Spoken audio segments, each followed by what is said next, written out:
Hello everyone, welcome to SR explorer blog. সবাইকে শারদীয়ার অনেক অনেক শুভেচ্ছা।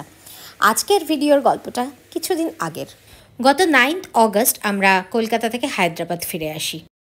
সেদিনটা ছিল রাখি পূর্ণিমার দিন, আর এই রাখি পূর্ণিমা তিথিতেই গত বছর গুনু আমাদের কাছে এসেছিল, অর্থাৎ এটা ছিল গুনুর জন্মতিথি। সুতরাং বুঝতেই পারছেন দিনটা আমাদের কাছে কোনো উৎসবের থেকে কম ছিল না। কিন্তু আনফর্চুনেটলি যেহেতু 9 অগস্টে আমাদের ট্রাভেল করতে হয়েছিল, তাই আমরা রাখিটা পালন করে নিয়েছিলাম 6 অগস্ট। যদিও 9 অগস্টে হায়দ্রাবাদেও রাখি পালন হয়েছে ছোট্ট করে, আর তার সাথে গুনুর জন্মতিথিতেও ছিল কিন্তু একটা দারুণ সারপ্রাইজ। তো চলুন শুরু করা যাক ভিডিওটা।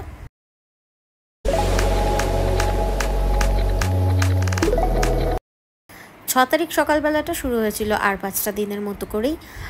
তো প্রথমে ওকে ব্রেকফাস্ট করালাম সকালবেলা ঘুম থেকে ওঠার পর। আর এটা যেহেতু 1 মাস আগের ভিডিও, তাই বলে রাখি এই সময় থেকেই কিন্তু ও নিজে নিজে খেতে শিখছিল। তারপর প্রত্যেক দিনের রুটিন অনুযায়ী আফটার ব্রেকফাস্ট চলে গেল সে দায়ের সাথে কাককে খাওয়াতে। এখানে প্রচুর কাক, আর প্রত্যেক দিন ব্রেকফাস্টের পরে দায়ের সাথে গিয়ে সে কাকদের বিস্কিট খাওয়ায়। হায়দ্রাবাদে এসেও এটা কন্টিনিউড হচ্ছে। এখানে যেহেতু কাক বেশি নেই, তাই এখানে পায়রা বা যে কোনো পাখি, চড়াই পাখি, টিয়া পাখি, এদেরকে প্রত্যেক দিন কিন্তু ব্রেকফাস্টের পর সে যা থাকবে, বিস্কিট থাকলে বিস্কিট, মুড়ি থাকলে মুড়ি, সেগুলো খাওয়াবে। এই দেখো না, দেখো না, খেয়ে নিল। ওইটা দেখছি এখন, ওইটা এই তো দেখেছো তুমি কিরকম বিস্কুট দিলে, পাকা পাকা খেয়ে উড়ে গেল। দেখেছো তুমি? হ্যাঁ তুমি দেখেছো? এবার তুমি খেয়ে নাও, এবার তুমি খেয়ে নাও না, দিতে করবে না, এবার তুমি আবার আসবে। হ্যাঁ, এরপর দুপুর পেরিয়ে হয়ে গেল বিকেল, শুরু হয়ে গেল আমাদের রাখি সেলিব্রেশন। তো প্রথমেই গুনু রাখি পরিয়ে দিল তার আদরের গপু দাদাকে।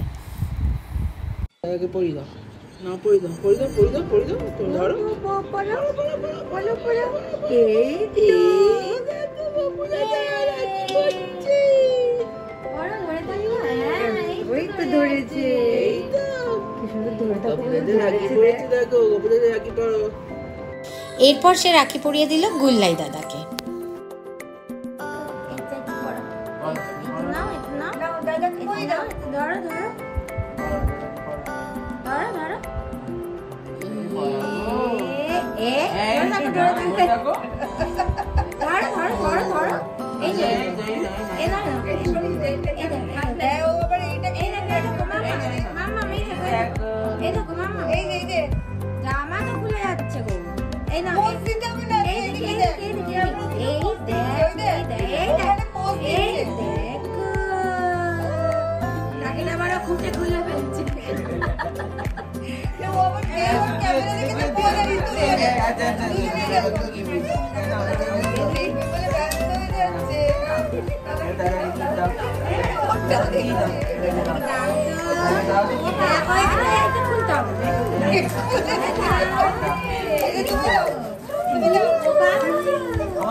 এইবার কোনো পরিয়ে দিল তার দাদা ভাইকে রাখি।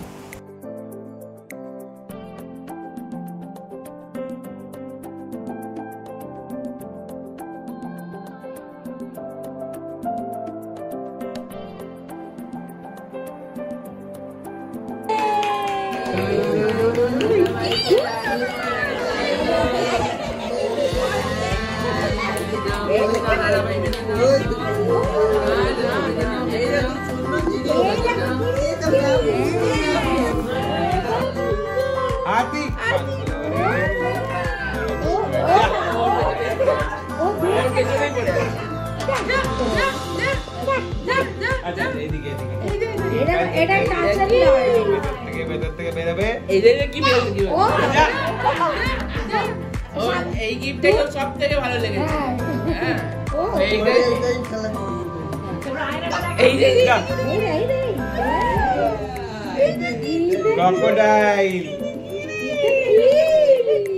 আবার একটা গিফট, শেষ হচ্ছে না। এবার মজা পেয়েছে। আবার কেন বলবি তুই? আর কেন বলবি তুই?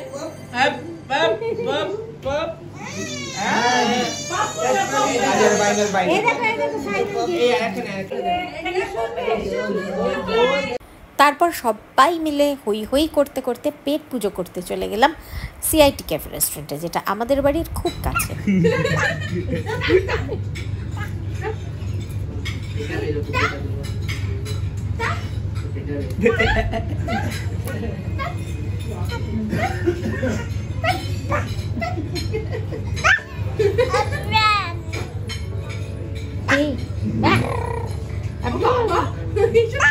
মামা আবা বাবা করে দাও তো, আবা বাবা বাবা বাবা।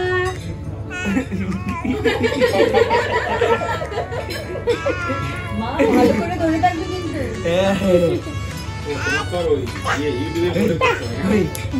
ঠিক আছে,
দারুণ কেটেছিল সেদিনকার সন্ধ্যেটা। আর সবশেষে আমরা তুলে নিয়েছিলাম একটা গ্রুপ ফটো।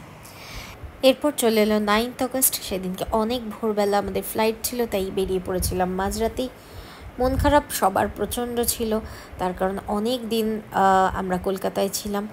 আর স্পেশালি দাদু দিদার বাড়িতে আসার আগের দিন যেতে পারেনি গুনো, তাই দাদু দিদারও ভীষণ মন খারাপ। আমার তো প্রচণ্ড খারাপ লাগছিল, কিন্তু কিছু তো করার নেই, ফিরতে তো হবেই। তাই ফিরে আসা, আবার দেখা হওয়ার জন্য অপেক্ষা করে আছি।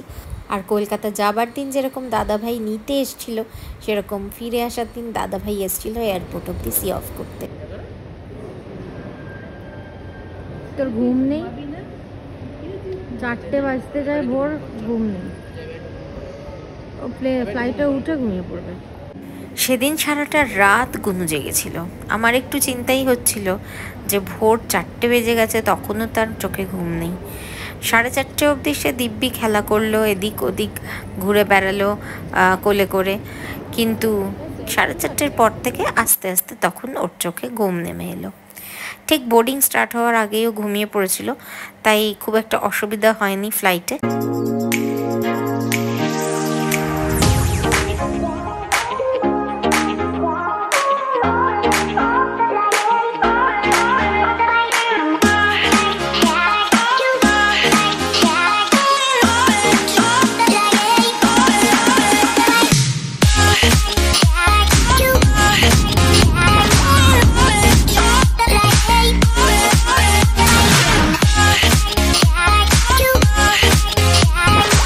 হায়দ্রাবাদ পৌঁছে আমরা প্রথমে উঠেছিলাম আমার দাদার বাড়িতে, তার কারণ আমাদের তো বাড়িটা এত মাস ধরে বন্ধ পড়েছিল, অবভিয়াসলি ধুলো হয়েছে, আর সেখানে তো গুনুকে নিয়ে যাওয়া যাবে না।